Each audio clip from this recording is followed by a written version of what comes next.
Hey everybody, welcome to Gluten Free for All TV. Today I'm going to show you how to make a lovely gluten-free beef stroganoff. So you want to start with about 1 kilogram or 2 pounds of ground beef and 2 eggs. I'm only using one because I'm halving this recipe right now. You want about a 1/4 cup of chopped onions, about 1.5 cups of gluten-free breadcrumbs. You want to season with salt and pepper and finish it off with about a 1/4 cup of milk. We're going to mix this all together, and these is going to form our meatballs. So you want to roll them into just bite-sized pieces.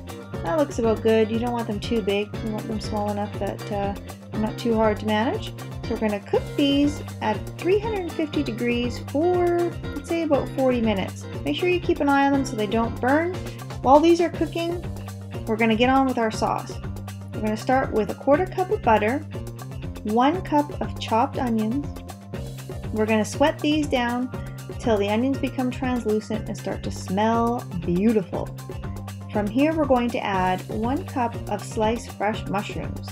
Now mushrooms generally have a lot of moisture in them, so what we want to do is we want to cook these down for a while just to ensure that all the moisture is released and the mushrooms are cooked. This is starting to look really good. So the next stage is we want to make our roux. So we're going to take a 1/4 cup of gluten-free flour blend and we're going to cook it down. You're going to let this cook for about a minute, minute and a half, just to get it nice and cooked through.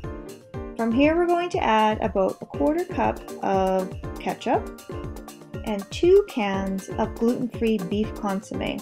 Make sure you read your labels to ensure that your consommé is gluten-free.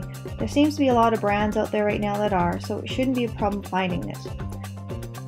Let cook for about 5 minutes until the sauce gets thickened. Season with a 1/4 teaspoon of gluten-free Worcestershire sauce.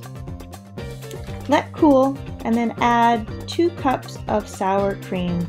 This is going to form a lovely creamy sauce. If it curdles, don't worry.